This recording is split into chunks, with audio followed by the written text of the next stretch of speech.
bon, je t'ai dit tout à l'heure, je suis notaire de formation, j'ai une clientèle turque assez importante. J'étais ce week-end en Turquie, à Istanbul, et avec un industriel qui commercialise d'ailleurs l'armement. On était en train de se poser la question du rôle de la Turquie dans la zone, et donc, enfin, je ne sais pas si j'ai une opinion un peu divergente de la tienne, mais il semblerait que cet État, qui est un État que je considère comme puissant, en tout cas une puissance émergente, avec un radical, avec un islam, j'allais dire modéré, réformé, et un rôle à jouer avec les événements qui se passent aujourd'hui en Égypte. Est-ce que tu considères vraiment que la Turquie ne sera pas l'État modérateur de la zone et sera pris lui aussi dans la nasse du montée des radicalismes? Bon, parce que moi je vois Istanbul, en fait, la Turquie par la petite lorgnette d'Istanbul, évidemment. Donc la question que je pose, c'est est-ce que la Turquie sera en prise à une montée des fondamentalismes et dans la zone et au-delà de cette ville magnifique d'Istanbul et de ses 17 ou 20 millions d'habitants maintenant, puisqu'on n'arrive pas à y circuler.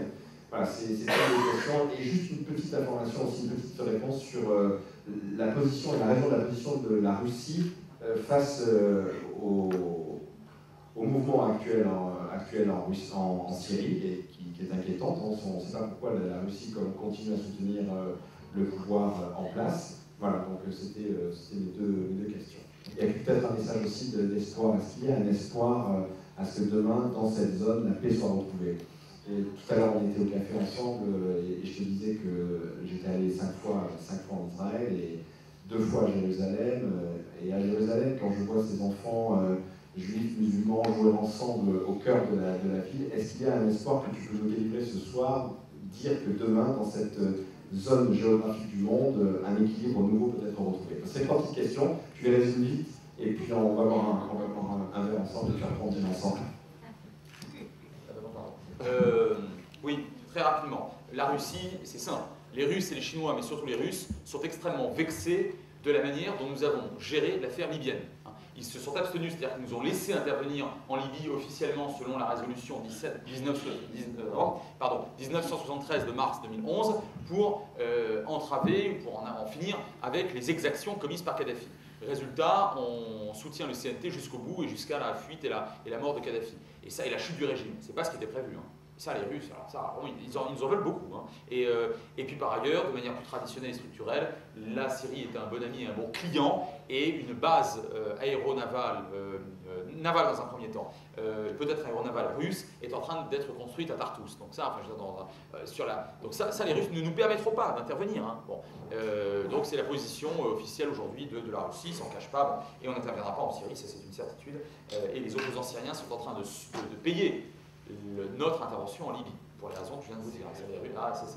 Et on ne peut pas, il n'y a pas de front, il n'y a pas de... Et puis Assad peut faire sauter la région, enfin, alors que Kadhafi ne pouvait pas. Donc je pense qu'on n'intervient pas en Syrie, c'est sûr, notamment à cause des Russes. Sur la Turquie, bien sûr, la Turquie est un pays alors émergent, c'est pas un grand émergent, mais c'est un pays émergent, où on regarde notamment de sa faiblesse des années 90, mais ça c'est sûr, c'est vrai sur le plan économique. Sur le plan militaire, oui et non. Enfin, sur le plan militaire, aujourd'hui, ils font subir surtout beaucoup aux Kurdes, donc aux populations civiles. Donc, c'est vrai qu'ils ont quand même le PKK qui n'a pas toujours beaucoup d'humour à la guerre en face. Ces rebelles kurdes marxistes, ils sont même extrêmement violents. Enfin, la Turquie ne s'est pas opposée à une armée puissante depuis quand même très longtemps. Donc, mais oui, bien sûr, elle a un rôle à jouer. Mais tu as tout à fait raison de dire que sortie de Istanbul, d'Ankara et de la côte, l'Anatolie, elle ne va pas vers un kémalisme laïque, c'est le moins qu'on puisse dire. Il y a un retour à une tradition. Et d'ailleurs, pourquoi l'AKP est au pouvoir? Quand on dit est-ce que l'AKP ne va pas islamiser la Turquie? Non, pardon, c'est l'inverse. C'est la société qui vote pour le... Vous savez, on dit souvent... Vous connaissez l'expression maintenant. Bon, donc l'AKP surfe facilement sur le pouvoir. D'ailleurs, ça avait commencé en 1995. Un parti islamiste était arrivé au pouvoir en 1995 avant que l'armée intervienne, et là l'armée maintenant elle laisse faire. D'ailleurs elle a été assez largement décapitée, elle laisse faire. Enfin je veux dire, oui, l'armée n'est plus l'armée d'il y a 10 ans maintenant. Mais la Turquie doit, c'est pas seulement moral, c'est aussi géopolitique. On a parlé des États-Unis tout à l'heure. La Turquie doit reconnaître le génocide arménien. Et là vous croyez que je fais de la propagande anti-turque, Israël aussi. Israël se grandirait à reconnaître le génocide arménien, comme tous les États qui l'ont fait se sont grandis à le faire. Alors pour ce qui concerne l'espoir, c'est marrant ton expression, mais c'est une vraie représentation, l'espoir retrouvé. a-t-il déjà été perdu? Je ne sais pas, moi je ne suis pas fondamentalement pessimiste, je vais te répondre très vite. En 60 ans de conflit israélo-arabe, toutes tendances confondues, un peu plus de 60 ans, on est, pardon, hein, à la louche, approximativement sur 95 000 victimes. Tués, malheureusement, puis il y a aussi des blessés, bien sûr, il y a des gens qui ont été réfugiés, mais 95 000 tués. Je le dis encore une fois, je demande de me croire un humaniste. Et même si je fais de la géopolitique, je n'aime pas ça. C'est 95 000 de trop. Pour l'essentiel, c'était des soldats. Globalement, contrairement à ce qu'on peut raconter, on massacre assez peu au Proche-Orient. Et on ne génocide pas. On massacre assez peu. Bon, c'est beaucoup, c'est trop, il faut faire en sorte que ça s'arrête. En 15 ans, pas en 60 ans, en 15 ans, dans l'Afrique des Grands Lacs, il y a eu entre 5 et 6 millions de tués. Avec un taux de fécondité de 7 ou 7,5 par femme dans sa vie, d'enfants, vous avez pratiquement que des gamins. Il n'y a pas d'uniforme, vous oubliez les armements lourds. L'arme de destruction massive à la fin du XXe siècle et au début du XXIe, ça a été la machette.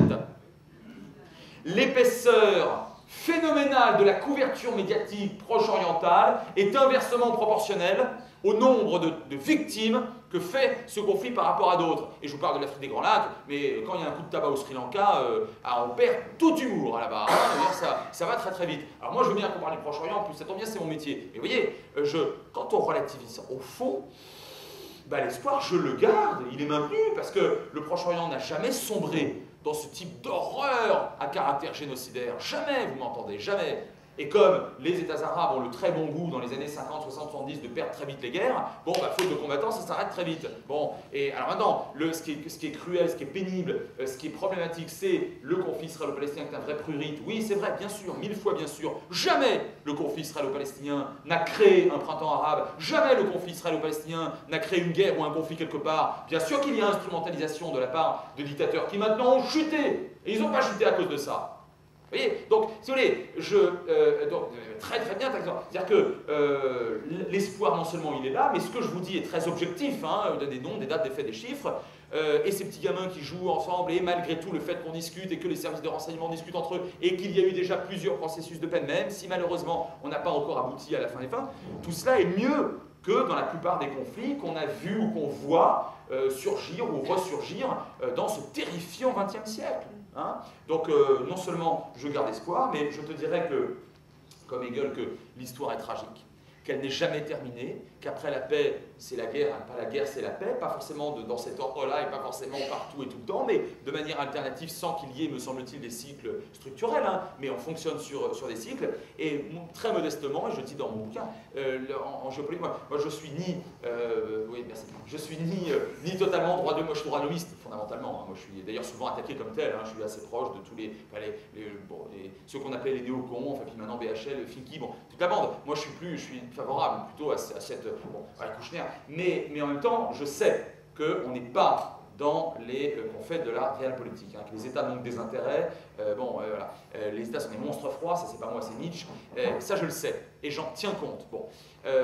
Et en même temps, je suis surtout pas sur la doctrine ultra-réaliste consistant à dire bon, ce matin, il y a une guerre, il y a un génocide, qu'est-ce que ça peut bien me rapporter? Voyons voir, qu'est-ce que je peux faire face à ça d'intéressant? Moi, je veux pas ça. Cette posture, soi-disant géopolitique, j'en ai une sainte horreur. Je pense qu'on peut aboutir à un juste équilibre qui va permettre par petites touches, par petite pression ici et là, par aide extérieure, par bonne volonté intérieure, à arriver à quelque chose qui ressemblera à la paix. Mais sachant que, c'est mon dernier mot promis, sachant que je pense que c'est très négatif de fantasmer sur des utopies de paix à l'ouest européenne, au Proche-Orient. Pour l'instant, les 4 ou 5 facteurs déterminants qui ont prévalu à l'époque pour la paix en Europe occidentale, et ça durera ce que ça durera. Voilà. Rien n'est jamais acquis, rien, même en Europe, rien n'est jamais acquis dans l'histoire. Alors ça fait 50 ans qu'on est en paix, bravo, 50 ans. On verra bien ce qui se passera dans 50 ans, moi je ne serai pas là pour le voir. Dire que, ok, on ne sait jamais. Donc, en tout cas, qui ont prévalu, les facteurs déterminants qui ont prévalu à créer cette paix en Europe occidentale, pour l'instant, n'existent pas au Proche-Orient. Peut-être qu'ils existeront demain, je l'espère, et je me bats au niveau infinitésimal de l'extérieur pour que ça s'opère. Le but du jeu, c'est quoi? C'est pas la paix perpétuelle et que tous les petits enfants se donnent toujours la main dans des rondes magnifiques pour l'éternité. Tout ça est complètement stupide. C'est le moins de guerres possibles, sur les espaces les moins grands possibles, pendant le moins de temps de longévité possible et surtout avec le moins de cruauté possible. Merci. Merci.